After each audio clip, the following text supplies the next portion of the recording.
Hey guys, I'm Joey, and as you just saw and heard, today we are looking at the Squier Classic Vibe 60s Stratocaster. A little while back, Squier revamped their Classic Vibe range, so now's a good time for us to go through the specs, run some tone tests, put the guitar through its paces, and see what we come up with at the end.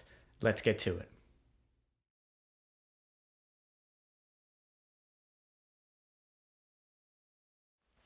So let's run through the specs on the guitar. And we're going to start at the top area near the headstock. You get 6 vintage style tuning machines, which I prefer, especially on a Strat guitar. And they hold tune fairly well. You do have the truss rod adjustment at the top of the neck here, which is always a nice, easy to use feature. And as far as the nut goes, you get a 42mm wide bone nut that was cut pretty well. Not something I was expecting, to get a bone nut on a Squier. So that's pretty cool. Going down to the fingerboard itself, you have an Indian Laurel board with a 9.5-inch radius.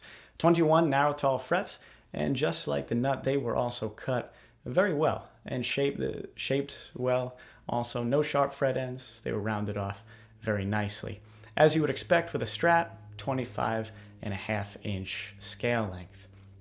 Going to the back of the neck itself, you have a slim C-shape maple neck, and it is tinted vintage style amber tint. Mine personally actually is pretty dark in comparison to some of the others that I have seen, and I do like it as dark as possible there. It is a little bit sticky, but if I was going to keep the guitar, I would personally sand the back of the neck. That way it would be nice and slick.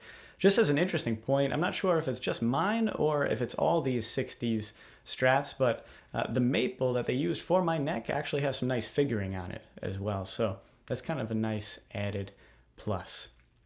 Going down to the body itself, you have a NATO body, and I really wasn't sure what that wood was, so I had to do a little bit of research. It seems that it's somewhat related to mahogany. But despite that, the guitar is not very heavy. It only reads around 7 pounds, 9 ounces. You do get a poly finish with these, which is to be expected. Again, mine's in Lake Placid Blue, but you also could get it in Candy Apple Red or 3-toned Sunburst. Going to the pickups now, you have 3 Fender-designed Alnico pickups. For me personally, they are a little bit on the bright side, more so than I personally would like, but not unusable by any means. If we go down to the bridge and the control area here, you have a standard 5-way switch, 1 volume, 2 tone. As far as the switches and knobs here, this is a spot where I would say maybe a little cost cutting was involved, because they do feel like standard cheap Squier switch and knobs. But again, cost has to be cut somewhere to get a guitar in this price range. I'd rather they do it here, because these things could easily be upgraded if you really wanted to do so. As far as the bridge itself, you have a 6-screw vintage style bridge. It came to me flush with the body, which is the way I like my trems to be anyway. And it was pretty stiff. I'm not going to do a demonstration here in this video, but I did test it out. The tremolo was a bit stiff, but that's something that could easily be adjusted. I didn't, because I'm not a big trem user. I actually prefer mine nice and stiff, or even blocked off is my favorite way to play a Strat. But it is something that could easily be adjusted. Just an interesting note, the pickguard is parchment and the knobs are like quote-unquote aged plastic, but the little plastic tip on the tremolo arm is bright white, so it kind of stands out. Not sure why exactly they didn't match the plastic on that, but you know, it is what it is. Let's go to the back of the guitar now, because I want to show you the cavity. Usually the bridge block here on a budget-friendly guitar is really thin. You know, they're trying to save money. But with this, you get a 14.4 mil thick block. Not something I was expecting. Now, it may not be as shiny of a metal as the one that's in my Japanese Strat, but my actual Strat measures only 13 mil thick. So you're pretty much in the same ballpark as far as thickness of the block. Again, not something I was expecting. That was a pleasant surprise. As far as setting up the guitar itself, I did the standard thing, you know, height, truss rod check, intonation.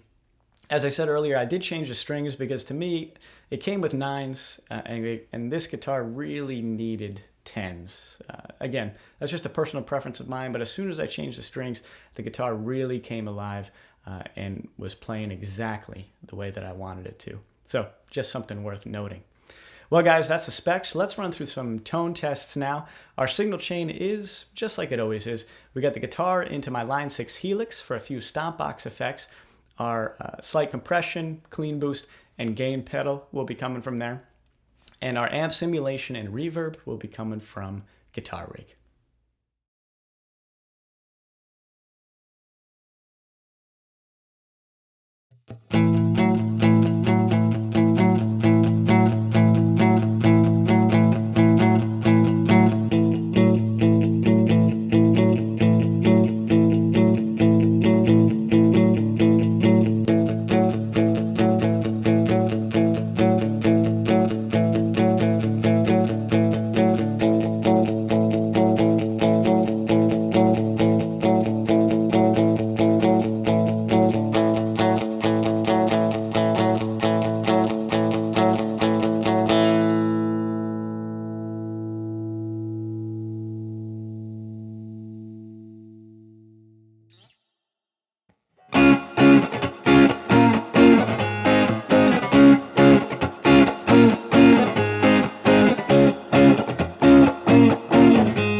So my final thoughts.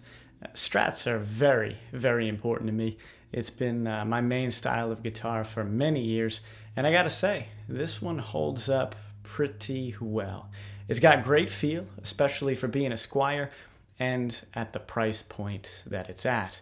Now, like I said earlier, the electronics, just a little bit on the bright side for my personal taste, and the knobs and switches do feel a little bit weak, but again, you got to cut costs somewhere, and I'd rather they do it there than anywhere else because that stuff could always be upgraded if you really, really wanted to. The Classic Vibe here is a great guitar if you want just to get into having a Stratocaster, or if you're looking for something that you can mod real easily, or if you just need an extra guitar when you go gigging out and you want something inexpensive that you have right at your fingertips in case you break a string or something like that on your main axe. Well, guys, we're always putting out cool new content like this all the time. So please throw a thumbs up down there and go ahead and subscribe if you did enjoy. Pretty soon, we're going to be putting this up against my Classic Vibe 70s Jaguar and see what kind of differences we can get putting a Jag up against a Strat. So guys, until next time, thanks so much and take care.